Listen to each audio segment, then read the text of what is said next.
Thank you for taking the time to watch this educational video regarding a sexually violent predator that has moved into our community. We won't take much of your time, but we want to make sure you have all of the information so you can make important decisions for you and your family. I'm Kate Porras. Throughout this video, you'll hear from several members of our local law enforcement community as we discuss why we're doing this community notification, how sex offenders are managed, as well as safety suggestions. At the end, we'll give you information about the specific individual that is the subject of this community notification. In the mid-90s, the federal government established several laws which provide the foundation for Colorado laws regarding sex offenders and why you're watching this video. One law required states to establish sex offender registrations for all convicted sex offenders and ways to track them. Another law requires states to find a means of notifying residents and communities where sex offenders live. A third law provides lifetime supervision for some sex offenders, as well as a national sex offender registry. In general, these three laws mean sex offenders have a lesser right to privacy, and the community and law enforcement have a right to know who they are and where they live, so they can keep people safe. In Colorado, there's a difference between a registered sex offender and a sexually violent predator, or SVP.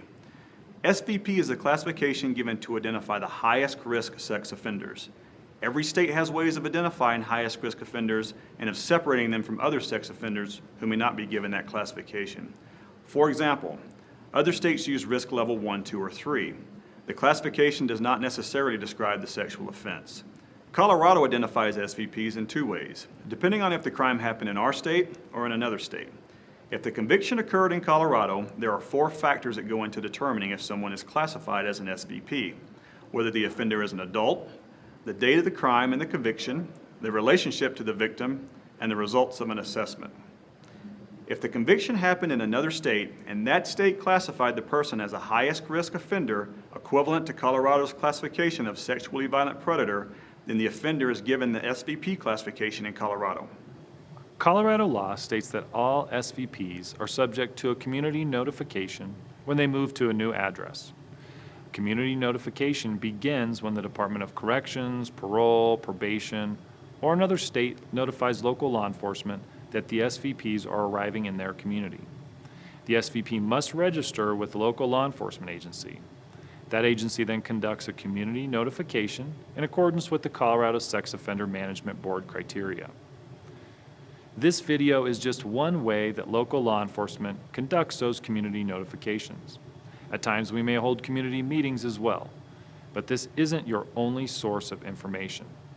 You can always stop by any of the local law enforcement agencies for a complete list of all of the registered sex offenders living in each jurisdiction. Those lists include the SVPs. If you want to see where all SVPs and registered sex offenders live in Mesa County, regardless of jurisdiction, visit the website on your screen. We'll show you the address again at the end of the video. The Colorado Bureau of Investigations also places the sexually violent predators on the internet within 3 days. That site is at sor.state.co.us. Some, but not all, SVPs are under criminal justice supervision, such as probation or parole. There might not be a cure for sex offenders, but like any behavioral choice, they can learn new behaviors and skills. That means that some of them can be safely managed in the community. When someone's placed on probation, they usually have standard conditions they must abide by. However, a sex offender placed on probation or parole will have additional conditions they must follow. These conditions tend to be pretty intensive, rather lengthy, and some of them include waiving confidentiality, getting treatment specifically related to the crime, and polygraph testing. Waiving confidentiality is important because secrecy really undermines the rehabilitation efforts and threatens public safety. Sex offenders must be completely accountable for their behavior and agree to these intensive and intrusive measures in order to remain under community supervision. Colorado uses a 3-pronged approach for managing SVPs. On the top is the criminal justice supervision. This is typically probation or parole. On the bottom left-hand corner is the sex offender specific treatment. This is the therapist involved in court-ordered treatment for the sex offender. And on the bottom right, you'll see a polygraph examiner. All sex offenders, including SVPs, who are under supervision while in the community, are required to undergo polygraph examinations on a regular basis. You'll also see to the side community members. That's because we believe that the community can be an integral part of this system by reporting anything suspicious or any wrongdoings to the authorities in an appropriate manner. Locally, you can call 970-242-6707 to report suspicious behavior, or call 911 if you feel it's an immediate threat to someone's safety. There are some important things that you should know about all sex offenders, not just SVPs. And there are some misconceptions that may be out there. In Colorado, 1 in 4 women and 1 in 17 men have been sex assault victims in their lifetimes. Some people believe that the majority of sex offenders are placed into prison. However, most of them are not even caught or detected. And that's because more than 80% of sex crimes are never reported to law enforcement. Some people think that they can easily spot a sex offender, but there really is no typical sex offender. However, it is important to remember that they all tend to be deceptive, manipulative, and secretive in the way in which they commit their offenses. Some people also think that sex offenders have long histories of criminal behavior, when in fact many sex offenders have no criminal history at all. Studies show that 75% of offenses are carefully planned. They are not impulsive acts. So with regards to sex offender characteristics, it's important to know that most offenders engage in what we call crossover behavior. That means that although an offender may be caught for one type of offense, this person is often at risk to commit another type of offense. Someone may be convicted of victimizing a person of a certain age, for example, but that does not mean that they will not harm someone of another age or gender. It's true that most sex offenders are male. Female offenders account for less than 10% of offenders. The crime a person was convicted of is only one indicator of risk. Also, sexual deviancy typically begins in mid to late adolescence. And this shouldn't be confused with juveniles who have committed sex offenses, in that they don't necessarily become adult sex offenders. However, adults who've committed sex offenses typically began that behavior as teenagers. It's also important to know that sex assaults do not necessarily occur in dangerous places. A study conducted in the Colorado Department of Corrections shows that 85% of sex offenders reported having committed the crime at their own residence or at the victim's residence. In addition, most sex crimes are not committed by strangers. 78 to 90% of sex offenses are committed by someone the victim knows. When it comes to sex assault victims, there are also many myths. One is that the victims ask for it. The fact is, sex offenders use power and control to dominate and humiliate victims of both genders. Another myth is that victims who suffer no obvious physical injuries are not seriously traumatized by their experience. That's not true at all. Only about 4% of rape victims sustain serious physical injuries as a result of rape. 70% reported no physical injuries at all. But all victims suffer from the effects of being raped. Victims of sex assault may exhibit many different responses to the trauma, including crying, anger, being quiet or withdrawn. Sex assault by someone known to the victim creates an even more difficult recovery process.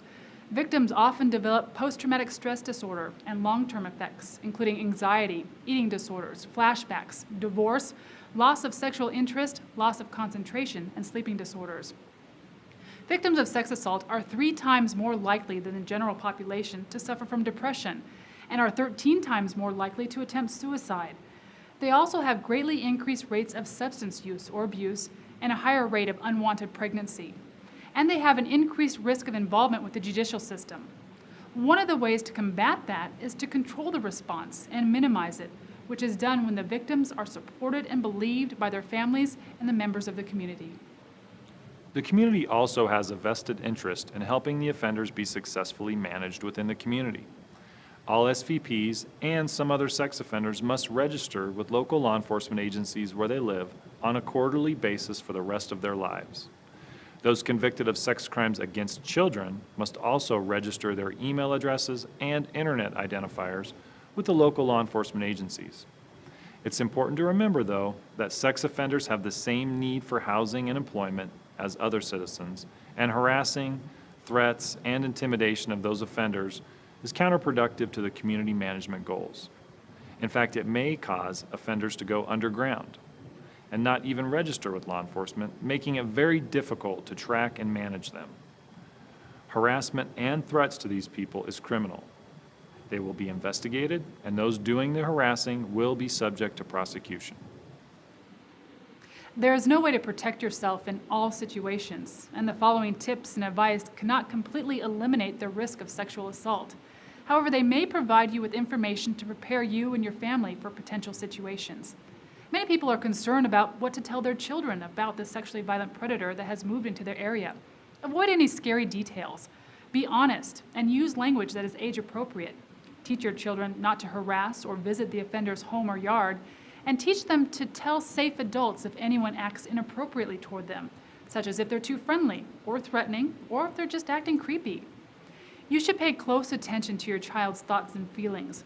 Role play with your child. Act out scenarios of various dangerous situations and teach them how to respond. This gives them the ability to recognize such situations and not be surprised by what's happening to them. Teach them to avoid high-risk situations and be observant of their surroundings. Teach them to be thoughtful and to use good judgment when choosing their friends and partners. Teach them appropriate social behaviors. Teach them their correct names for body parts, and teach them that adults are not always right. You can also teach your children the importance of honesty and the danger of keeping secrets. In just a few moments, you're going to receive information regarding the sexually violent predator that has moved into our community. Remember to view the website to see where all sex offenders live in Mesa County. If you have any questions, contact any of the local law enforcement agencies in Mesa County. And thank you for taking the time to educate yourself about this important topic. Here is some specific information about the subject of this community notification, 36-year-old Vincent Darnell. His birth date is July 16th, 1980. He is a white man, 5 feet 5 inches tall, weighing 160 pounds, with brown hair and green eyes. He has 5 tattoos, a devil on his left forearm, a skull on his right forearm, and additional skulls on his right and left shoulders. He is living at 380 Bonnie Street in Grand Junction. His offense related to this mandatory community notification is sex assault on a child, which occurred in Mesa County. His conviction was in 2005. His other convictions in Colorado are second-degree burglary, theft, phone harassment, and menacing.